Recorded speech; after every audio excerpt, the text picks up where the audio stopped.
This is Algebra 2, Lesson 5.1, Graphing Quadratic Functions. Graphing quadratic functions in different forms, and then we're using that to solve real-life problems like throwing baseballs and stuff. Beginning on page 249 in the textbook. Handful of definitions to start. The first one is a quadratic function. A can't be 0 for it to be a quadratic function. The only reason that's true is because if A is 0, then it eliminates this entire part right here. And if that part's eliminated, then it's back to being a linear function. But if something says ax squared, anytime you have y equals something times x squared, that makes it a quadratic function, or makes it it's going to be in the shape of a parabola. Remember, a parabola is a big U or a big upside down U. And that is a parabola. There's the definition right there. It's the U-shaped graph of a quadratic function. It's called a parabola. When we graph it, we're actually going to begin with a vertex, then we'll put another point and another point, and we'll have it look like that, and it will mirror it on the other side, and I'll show you how to do that in just a few minutes. But a parabola is the U-shaped graph.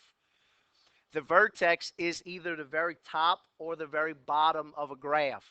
If it opens this way, then the vertex is that very top point there. If it opens this way, then the vertex is that very bottom there.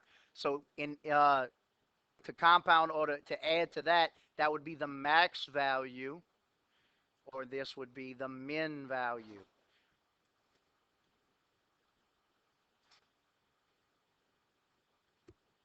The axis of symmetry of a parabola is the vertical line passing through the vertex.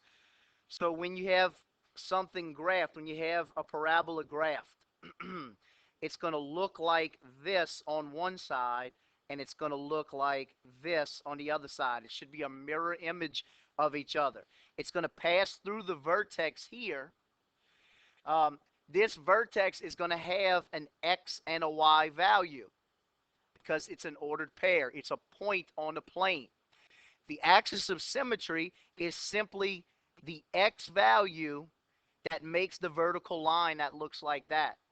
So if that case, if that point was 2, -2, 2, -2 for an example, the axis of symmetry would be x equals 2. That line that splits it. Symmetrical means it's exactly the same on both sides. And in standard form, this is of a quadratic function. I mentioned it to you during bell work that ax plus by is equal to c. That's standard form. That's the original standard form you learned in Algebra 1 of a linear equation. This is not, we're not talking about linear equations anymore. Now we're talking about curved lines. We're talking about parabolas. And if it's ax plus by plus c is equal to y, or y is equal to that, that is standard form. Again, a can't be 0 because that would eliminate the x squared portion of it, and it would no longer be a quadratic function. The graph of a quadratic function is a parabola with these characteristics. It opens up if a is greater than 0. So if a is what type of number if it's greater than 0? Positive or negative? Positive. If a is positive, it opens up. So it looks like this. It opens down. That's what the next part says. It opens down if a is less than 0 right here. That means it's negative. That means it opens down. The parabola is wider than the graph of y equals x squared if the absolute value of a is less than 1, and narrower if it's greater than 1. So the value a, so you're looking at the value a for two different characteristics. Does it open up or down, positive or negative? And then is it a number that is greater than 1? It's going to be narrower. Or if it's going to be a number that's less than 1, like 1/2 or 1/3, or something that is a partial number, it's going to be wider. So wider if it's less than 1, narrower if it's greater than 1. So again, positive and negative, you can look at it that way as positives and negatives. If it's positive, it goes up. If it's negative, it goes down. If the absolute value of it is less than 1, it's narrower. If it's greater than 1, it's wider. Or I said that backwards. It's the other way. This is very important, everybody. Next to this, negative b over 2a, write it again. Negative b over 2a, write it twice. That's what the x value is. You're going to have to memorize that. X is equal to negative b over 2a. That gives you not only the x coordinate, but since the x coordinate is the axis of symmetry, it gives you the axis of symmetry as well. So negative b over 2 times a. Notice right below it, it says the same thing. The axis of symmetry is the vertical line, negative b over 2a.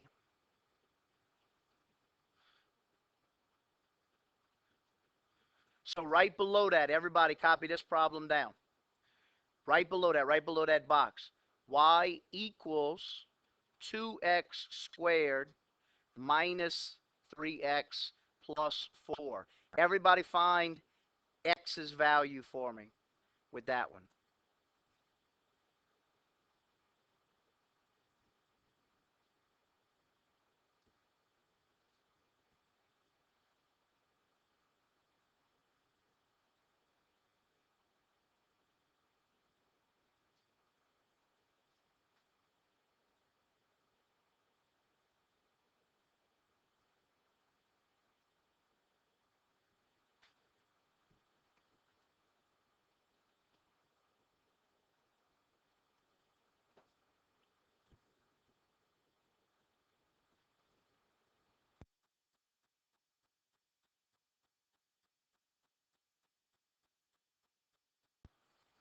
Negative b over 2a, everybody. Negative. First thing you have to identify in that equation, I put it in standard form, and I use this numbers 2, 3, and 4, just to make it very, very simple.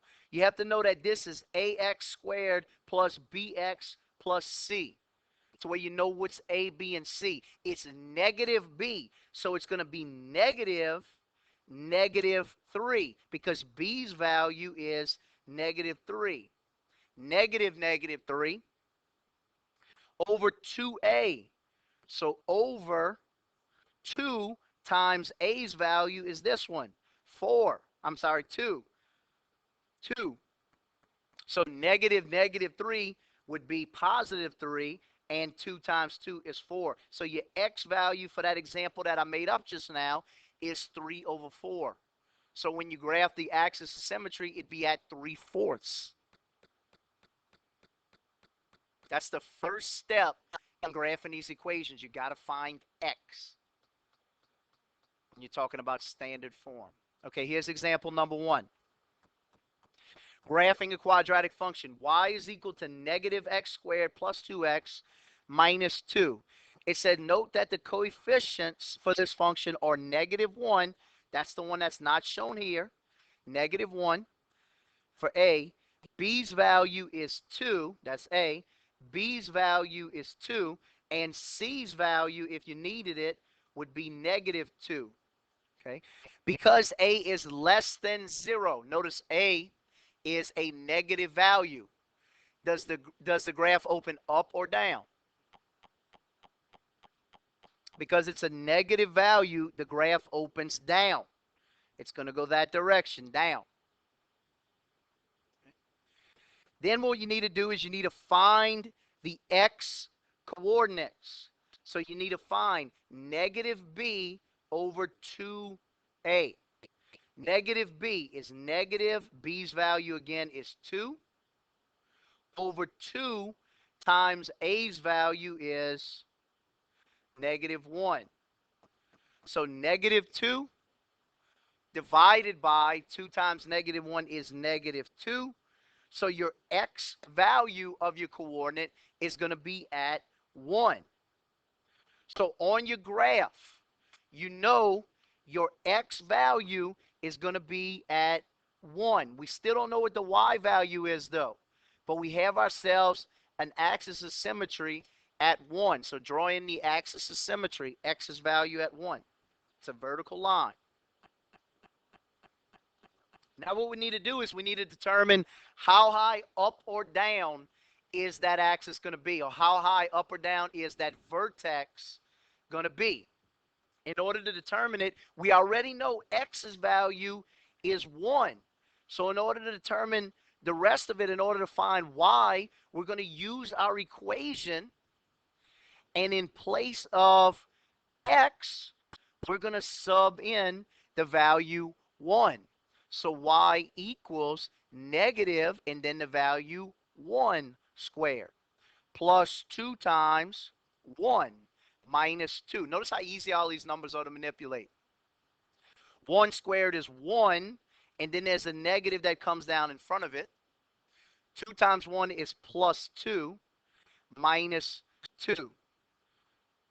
So y equals negative 1 plus 2 is negative 1, is positive 1, and positive 1 minus 2 is going to be negative 1. So y's value is negative 1. So when x's value is 1, y's value is negative 1. So on our graph, we can go down where y's value is and put in our point that represents our vertex. So now we know what our vertex is. Our vertex is 1, negative 1. 1, negative 1. So draw the axis of symmetry. We did that first. It's usually easier to do that first. So from here, it's easy. Now all we have to do is come up with 2 more points. What number is easier to multiply by, 2 or 0? 0. And the reason I asked you for those 2 options is because our axis of symmetry is at 1. So we want to shift over 1 from there. If you shift 1 this direction, you get to x's values 2. If you shift 1 this direction, you get to x's values 0. That's easier for most of us to multiply, 0. So go back to the original equation. Keep going back to the original equation. If I plug in, so for now, x's value is 0. If I plug in 0, anything times 0 is 0. Negative value of 0 is 0. Anything times 0 is 0. So it eliminates all of this. So if I plug in 0, then y's value is what? What do we have left there? Y equals what? Negative 2. So where x is 0, y's value is going to be negative 2. And then we know based on our axis of symmetry, we know on the other side of our axis of symmetry, if you shift over 1 unit, it's going to be in the same spot. It'll be at negative 2. So now ask yourself the same question. If I go over 1 more time, is it easier to multiply by the number 3, or is it easier to multiply by negative 1? Again, it's up to you. Negative 1 is much easier for most people than 3 is. So if you go and run the equation 1 more time, this time with x equals negative 1, negative 1, negative 1 is going to be 1, and then it's going to become negative 1 because of the negative out front, plus 2 times negative 1 is minus 2. Minus 2. This will give us y's value. So negative 1 minus 2 is negative 3. Minus 2 more, y's value is negative 5. So when x is negative 1, y is negative 1, 2, 3, 4, 5. Now we have that point. And again, if you shift 1 more time the other direction on the other side of the axis of symmetry, there's our other point. Now we have 5 points we can graph our equation. All you do is start here at the top one and trace a line through it. You don't have to be perfect. You're just going to make a curved line through those 5 points that looks just like that. And that's how you graph a quadratic equation.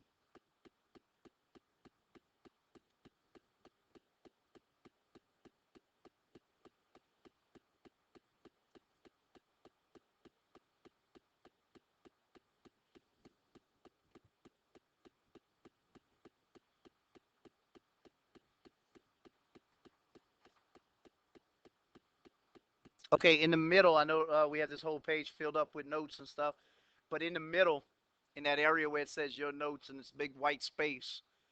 Let's graph this one. Let's do it in steps. First thing I want you to do, this is step number one, everybody. Find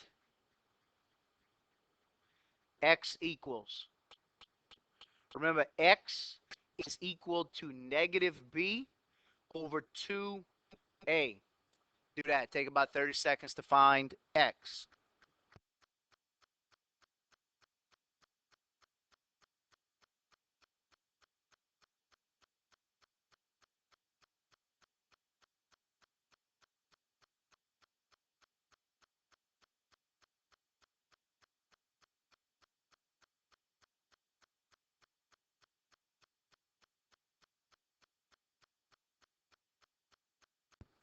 Okay, both your a and your b are not shown as they're not shown as values that are up there, but you know that they're represented with 1 and negative 1 respectively for b and a. So negative b, this is your b value, negative 1 over 2 times a. Your a value is negative 1. So negative 1 divided by negative 2. So your x value is going to be a positive 1/2. So on your graph, and you're going to have to draw one in, but on your graph, and it might even be easier than me doing this. Let me get rid of this one. Show you exactly what I want you to do. Just draw yourself a graph that looks just like this. So here's 1 right here. So our x value is our x value is our axis of symmetry. It's going to be at 1/2. So the first thing we have is our x value. After that, the next thing you got to find is how high up or down is it going to be. You need to find your y value. Y is equal to what happens when we plug in 1/2 into this equation. That's what we're looking for. What's 1/2? So 1/2 squared is going to be 1/4. So we'll have negative 1/4 plus 1/2 plus 12.